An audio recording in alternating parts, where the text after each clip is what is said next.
asalaamaaleykum mbokk yi déglu dal leen nag jàmm kañ la BRT bi fas yéene daw laajte gi ni mel jullikaay bii di Sud Quotidien moom la daal di fësal tey jii ci xëtam bu njëkk ndaxte dafay njort ne suñu may tuulee na teer ba defoon noonu la BRT bi fas yéene def jullikaay bii di Sud Quotidien mi ngi ñuy xamal ne train express régional ki nga xam ne moom mooy njiitu réewum Sénégal di Macky Sall ma ngi ko inauguré woon laata nag ñu doon amal ay élection maanaam élection présidentielle yi ñu doon amal ci atum 2019 boobu it ci fukki fan ak ci weeru janvier la ñu ko inauguré woon wante jullikaay bii di Sud Quotidien mi ngi ñuy xamal ne teer bi toog na ñaari at laata muy daw ndax li ni mel moom moo nar a dal li nga xam ne moom mooy bus rapide transit di BRT ndaxte cuulikaay bii di Sud Quotidien mi ngi ñuy xamal ne kii di joriñ gu njëkk gi di Amadou Ba moom moo njëkk def sax lancement de la phase active loolu mi ngi ko defoon ci ñaar fukki fan ak juróom-ñaar ci weeru décembre atum 2023 njiitu réewum Sénégal di Macky Sall daal di koy inauguré ci fukki fan ak ñeent ci weeru janvier bu atum 2024 te ba léegi nag BRT bi dawul même su fekkente ne sax ki nga xam ne moom mooy Thierno Birahim Aw moom mi nga xam ne moom mooy directeur bu CETUD moom daal dinay xam le ne ndànk-ndànk nag la ñuy doxalee ak li nga xam ne moom mooy BRT bi wante daal li wóor ba wóor moom mooy ne ci biir weeru février la fas yéene nag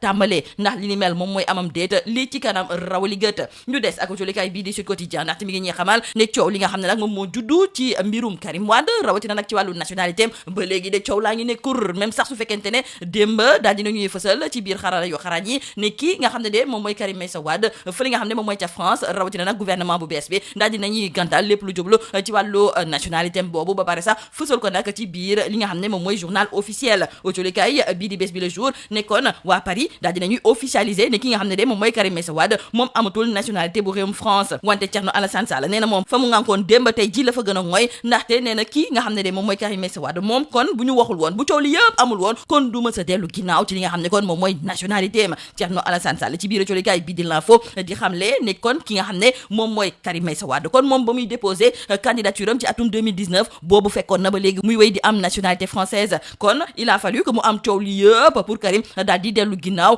fexe nag ba ñi nga xam ne ñoom ñooy waa France daal di firndeel ne moom amatul nationalité française wante Thierno Alassane Sall la mu gëm moom mooy ne keroog ba Karim di déposé li nga xam ne kon moom mooy dossier de candidature am fa li nga xam ne moom mooy ca conseil constitutionnel boobu fekkul nag ñu daal di gàntal lépp lu jublu ci wàllu nationalité am googu muy xam le kon ne conseil constitutionnel du mës a yey yàbbi jëmale ko ci wàllu gi ni mel ndaxte ñoom ca dossier ya ñu jot amul lenn loo xam ne moom mooy firndeel ne kii di Karim Meïssa Wade moom daal dinay dakkal lépp lu jublu ci wàllu nationalité am googu ci biir colikaay bii di critique kii di Karim Meïssa Wade di ci fësal ay kàddoom ndaxte moom la mu gëm moom mooy ne kii nga xam ne moom mooy Thierno Alassane Sall ki nekk ci ginnaawam du keneen ku dul Amadou Ba boo xam ne ay coup bas dong lay def moom moomu nag di Karim Meïssa Wade di gis ne moom talu loolu ndaxte fi ñu toll ci wàllu processus électoral bi tal na leneen lu dul di yéey yàb bi jëmale ko waaye ci li nga xam ne moom mooy ay nationalité jolekaay bi di Le Quotidien nee nañu jàpp ne kii nga xam ne moom mooy Karim Meïssa Wade ci fukki fan ak juróom benn ci weeru janvier maanaam daal barke de mboo njaay lay soog di ñàkk nag lépp lu jublu ci wàllu nationalité te boobu fekk na ne conseil constitutionnel ñoom bu yàgg nag jot nañu dossier wu ki nga xam ne de moom mooy Karim Meïssa Wade ci wàllu élection yi nga xam ne moom la ñu dëgmal jolekaay bi di 24 heures moo ñu yëgal tey ji ne lettre bi nga xam ne ñeent fukk ak ñeenti candidat yoo xam ne dañu leen a gàntal ci wàllu parrainage yi